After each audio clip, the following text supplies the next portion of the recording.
This is Jason Newton, here at Taylor Pond in Willington, Connecticut, along the route of the Old Connecticut Path. And our journey today is to travel from here in Moose Meadow, which is a part of Willington, across Willington to the Willimantic River and on to Tolland. While other sections of the path that we followed across Woodstock and Eastford and Ashford to get to here have been recorded, there's no clear description of the route going across Willington. Ellen Larned's map of ancient Windham County shows the route of the Old Connecticut Path extending across Willington to the Willimantic River and on to Tolland. Using the last landmark recorded on David Chisholm's map, the intersection of Hoey and Seacar roads in Ashford, and Harold Ayer's description of the path's entry into Tolland, we can draw a line of travel that we can try to connect together with some old roads and trails here in Willington that may give us the solution that we're looking for that brings us down to the Willimantic Ford and crossing place on into Tolland. So let's turn and head on west from here on our journey along the Old Connecticut Path. As we leave Moose Meadow Road, we descend towards the Fenton River and the fording place to cross it. We've come down from the modern Moose Meadow Road on our way west, following the likely path, route of the path, to the Fenton River. And as we look down here at the river and the current flowing over the rocks, we can see that this would be a good spot for travelers to cross on foot as they headed west along the Old Connecticut Path. As we climb away from the Fenton River on Liska Road, the old narrow roadway changes to a modern suburban neighborhood, with the road coming to a cul-de-sac. While the modern Liska Road is a dead end, if we follow the line of Liska Road beyond the end of the modern road, it leads here to the intersection of Liska and Ketchis roads here in the woods that would not appear on a modern map, but these roads would have been known 150 or more years ago, as we can see when we look at an ancient road atlas of Willington. So we'll turn and follow the road leading up to Willington Hill.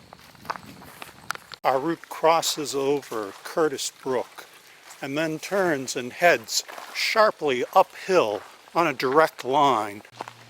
As we climb the ancient roadway, the steep grade gives us some idea of why the road was not maintained over the long term into modern times, because it's likely to be quite difficult to maintain or keep open during the winter.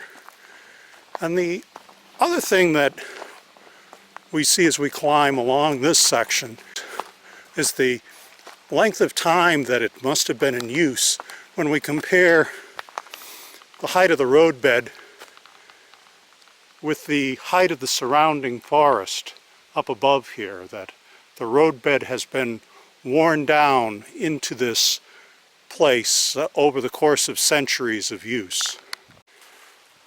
As we approach the height of the land, we come uphill to Jared Sparks Road. From here on Jared Sparks Road, the path would likely have cut across what is now private land with homes on it to reach Cosgrove Road and continue westward towards the Willimantic. Now, much of the roadway seen on an old topographical map that shows a route running from Cosgrove Road on down to Trask Road and on to the Willimantic. The section between here and Eldridge Road has largely been lost due to modern construction and to a gravel pit down below here. So we'll cut across to Eldridge Road where we'll continue our walk. We've come across from Cosgrove Road to Eldridge Mill Road here in Willington.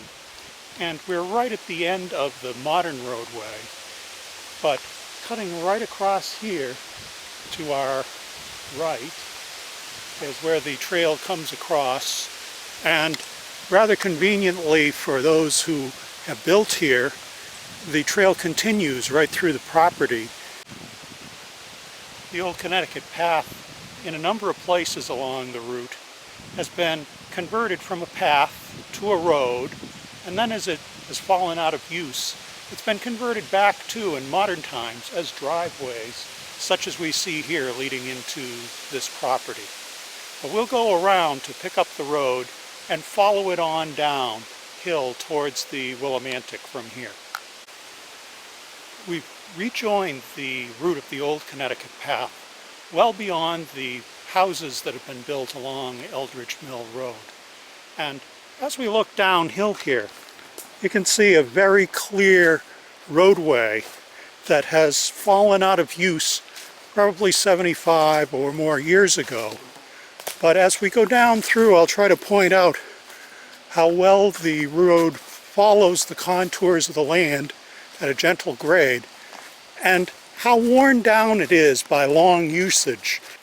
As we come down around this bend in the road, we can see the roadbed is set down about 3 feet below the surrounding woodland here.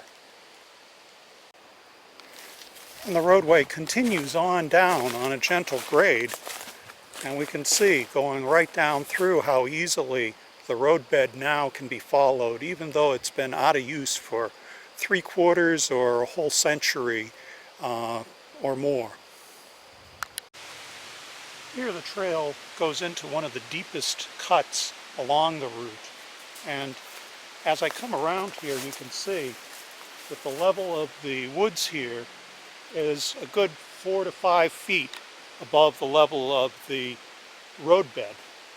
And this is one of the indications that shows long use as a route of travel by people who are riding horses, driving cattle, sheep, and other livestock, and hauling wagons or sleds.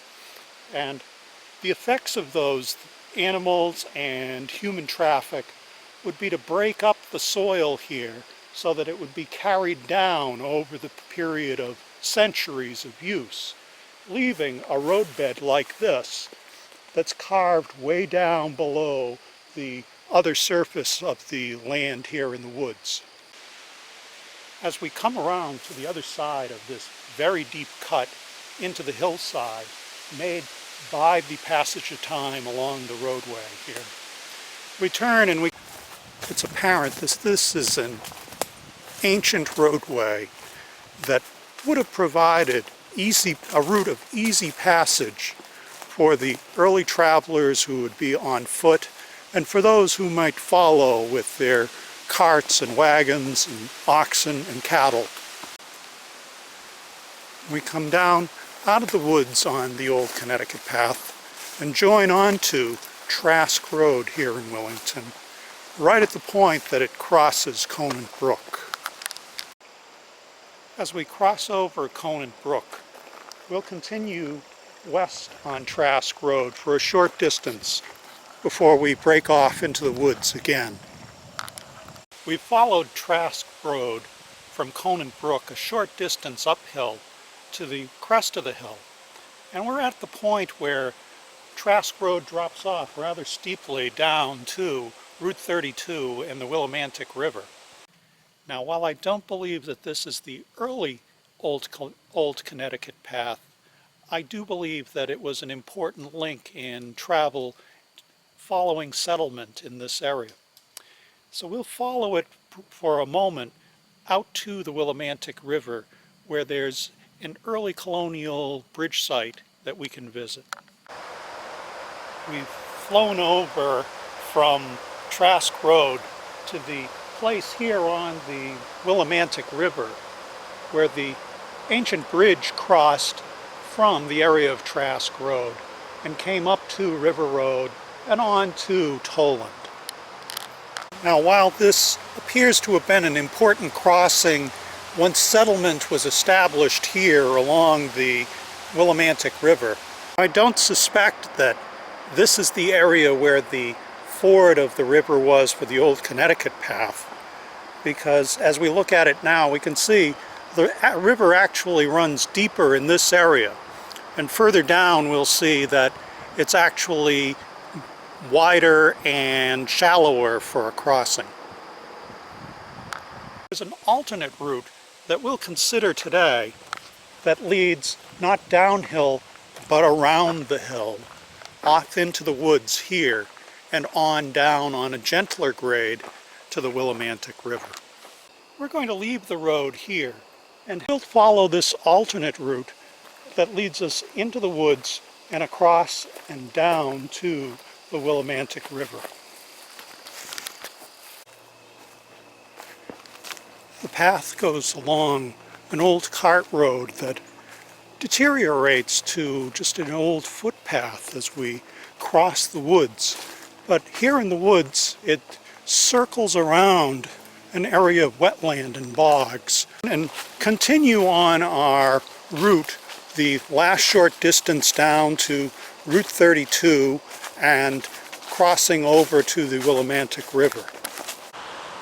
We break out of the woods here along Route 32 in the vicinity of George Drive that leads down to an active gravel pit and quarry, which we won't be able to cross. The Willimantic River is just a short distance beyond this gravel quarry. Now, we can't get access to the river from this side, so we'll go around to Holman State Park on the opposite side of the river in Tolland to see if we can get down to the river and take a look at some possible crossing points. We've crossed over the Willimantic River to Tolland and the Holman State Forest. And we're going to take a little walk here as part of our wrap-up on our journey across to the fording place of the Willimantic River. We're going to take a walk down to the river and see if we can get up close to see what it's like here in this area to cross the river. As we come out of the woods, we cross through the undergrowth into a meadow that borders the Willimantic River. And this is part of the floodplain of the river. So right now we're able to cut across. In high water when there's flooding here, this would be flooded over, but right now we're in a period of low water and we should be able to get fairly close to the river. As we come through the trees, we're beginning to get a glimpse of the river just beyond here, and as it's September we can get the sweet smell of the wild grapes here in the woods along the river. And now we've made it down to the banks of the Willimantic, and as I pan across you can see that although it's wide, it's quite shallow here, and there's a gravel bottom which would make excellent crossing point for those who are coming across on foot. Now we're sitting on the river almost immediately below the gravel works that's on the Willington side of the river. As we sit here on the edge of the Willimantic River, we can't say precisely where the fording place would be. Only narrow it down to an area that would be suitable for crossing. Now, one of the places that would be suitable for crossing is here, right in front of us. As we look across to the east bank, we can see that the bank comes right down with an easy entrance to the river, and it comes back up to a flat space on the west side of the river. And turning and looking back upstream, we can see how shallow it is here at this time of year. And it would be, after the spring runoff, this would be fairly shallow water with a gravel bottom, which would make it suitable for crossing on foot. You'd get your feet wet, but maybe up to your ankles, not quite to your knees. This is a peaceful spot sitting on a tree on the edge of the Willimantic River. we're going to turn and follow the path back through Nye-Holman State Forest. Now we've retraced our steps back to the road in Nye-Holman State Forest, and we're going to head west just a short distance uphill, headed towards Tolland on the State Forest Road. We've come up the hill, and this will be our next to last stop as we're going across. But there's something I want you to see here, and it goes beyond the no trespassing sign. As we look going uphill from here, headed west towards Tolland, is the rutted cart road leading uphill that's no longer open, that cuts across this private property. And we'll head around so that we can see where this comes out and where our journey ends for today. As we head up to our last stop, let's take a moment to look back at the route that we followed. We drew a line to show the most direct route across Willington to the Willimantic crossing and on to Tolland. And now let's take a look at our actual route that we followed along the old roads and trails to get to this point. We can see that our route, although it wasn't perfectly matched with the straight line, closely conformed with it and provided us with a direct and efficient way to travel across this landscape. Our journey along the Old Connecticut Path from the quiet of Moose Meadow leads to where the ancient way of the Old Connecticut Path meets with the modern way of Interstate I-84. We followed ancient routes across Willington that were old roadways that have fallen into disuse and are forgotten by most. We crossed streams and walked along ridges through woodland down to the Willimantic River. The primal quiet experienced at Moose Meadow stands in stark contrast to the sounds of our modern world. In spite of the noise we hear at this place, the route passed through areas of remarkable natural beauty and quiet. Although this is the end of today's journey along the Old Connecticut Path, I invite you to come on out and experience the quieter places along the path for yourself. For more information about our route across from Moose Meadow to the Willimantic along the Old Connecticut Path, please visit the Old Connecticut Path website.